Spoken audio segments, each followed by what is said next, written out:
Okay, so well, what did the Polynesian stand for and why was it needed? When we established it in 1971, it was really based because we were experiencing the racism and discrimination that a lot of ethnic groups were experiencing around the world, and we got the guideline from the Black Panther Party in America.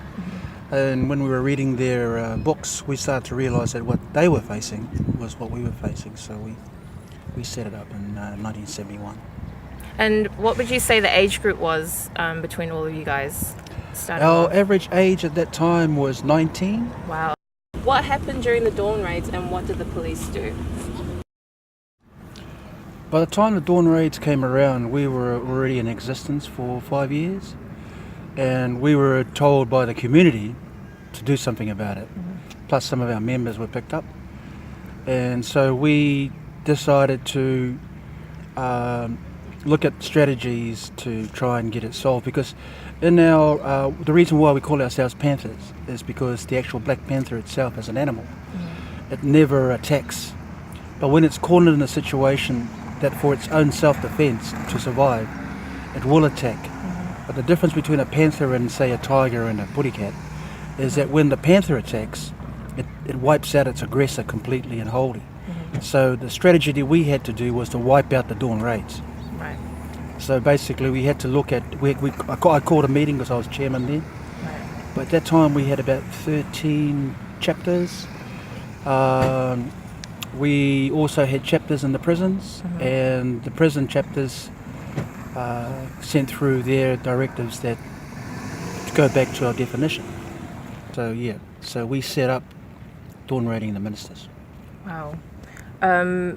What violent acts were the police doing at the time? I mean, I heard stories that they were profiling random Pacifica on the streets, as well as, the dawn raid act of barging into people's homes early hours of the morning, demanding, proof of paperwork or proof of citizenship here in New Zealand. Were there other acts that were done that you thought were just out of order or out of line? Well, back in those days, it was we were main targets all the time. Right. And so, we used to, we were picked up for stupid reasons, and some of the arrests were just so outlandish, like IND was a classic one they used.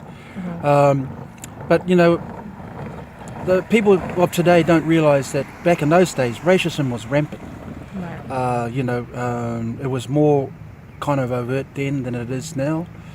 Besides the institutional racism, this is the personal racism you receive on the streets. Right. Being called a bunga nigger, go home, or a hori, and all that kind of number, and just there were places where you weren't allowed to go in.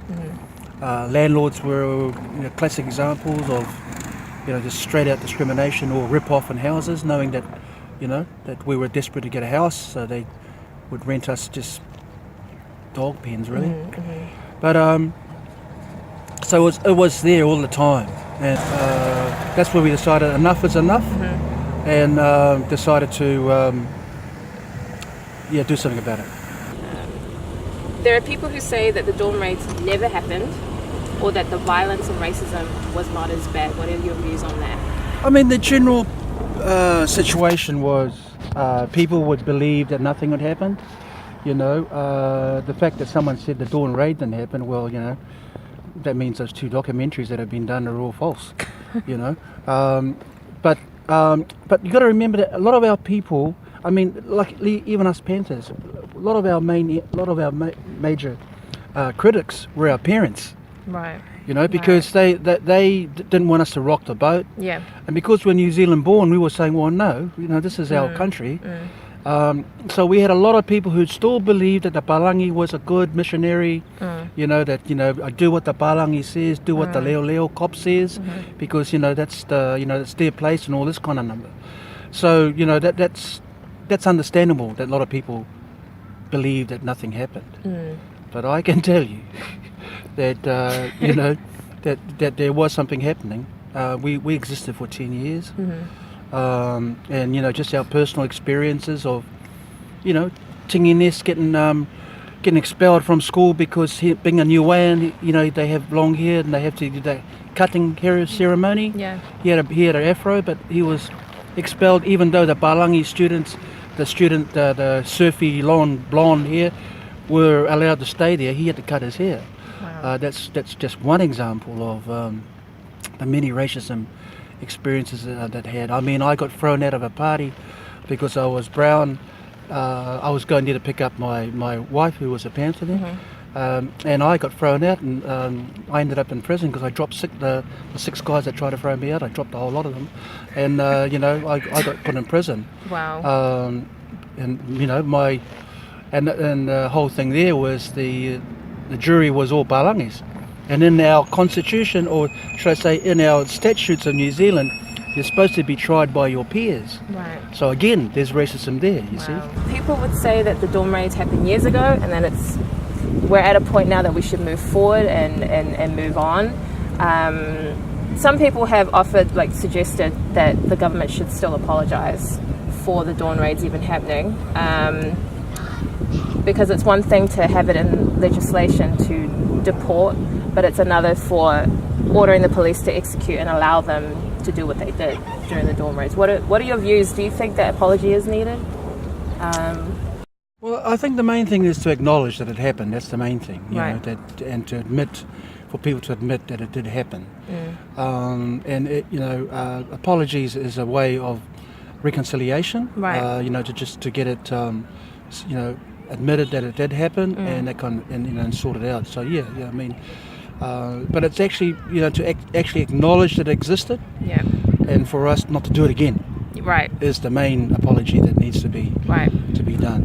Definitely. I mean, dragging people out in the morning, smashing doors down and that kind of number, and then taking, some of the mums and babies. We always talk about some of the incidents where mums and the young babies were taken without even, even their, in their night clothes and that kind of number. Yeah.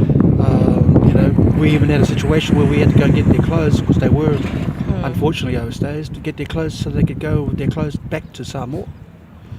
They were going to put her on the plane with nothing. That's crazy. Yeah, that's really bad. Because I mean, in my personal view, I think that what had happened was not only unethical, it was just immorally wrong. I mean, if that kind of thing were to happen these days, there'd be a huge outrage. But I think because it happened during a time of where racism was kind of normalized, people like the police, people like the government, or the Muldoon government were able to get away with it. I mean, we have so many things in America happening with protests about racism and things like that, and I think it's really admirable that you guys had enough courage to come out at that time as a group against injustice.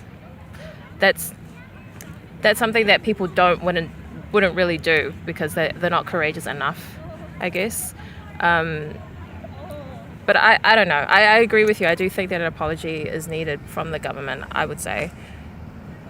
Mainly for the national government. Definitely. Even though the Labour government did start it. Yeah. People don't realise, but the Labour Party did start doing raids. Because the thing is that people would totally go against the idea of an apology from today's government because they'll be saying, well, it wasn't this government's fault, it was Muldoon's fault.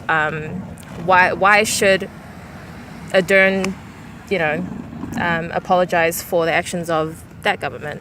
There's no point. Just move on and let go. Well, if they say that, then you might as well cancel the treaty. You know what I'm saying? Right? You know what I'm saying? So hypocritical, kind of. Yeah.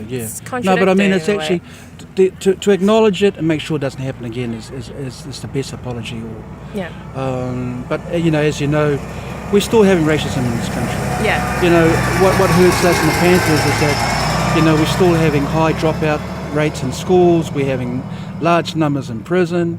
The institutional racism is still rampant. So we're still trying our little best to try and get it organised and that kind of stuff. But like I said, once you're a Panther, you're always a Panther. So that's awesome. we don't stop until we pass away. I think. I'm sure there's no problems up in heaven. Awesome. So, Will, what advice do you have for Pacifica youth, such as Teresa and I, or many others who are wanting to speak up and stand up against racism and discrimination here in this country. What's your advice? I'll use the example of our cubs, and our cubs are our offspring, like Shea Fu and Yep. Lady Six and all them. Yeah. And what they say to us, what we taught them, which has made them what they are, was you got to stand up for yourself, treasure your culture, know your history, because our history, we're actually far better than the Roman Empire. Yeah. You know, and we had to go across sea, not across land. And then be proud of ourselves, because as we're showing on the sports field, we can show that, you know, and this country's starting to acknowledge now that we're a very integral part of Aotearoa, and you know, and we're actually, I hate to say this, but we're making this country better. We are. We are. Honestly.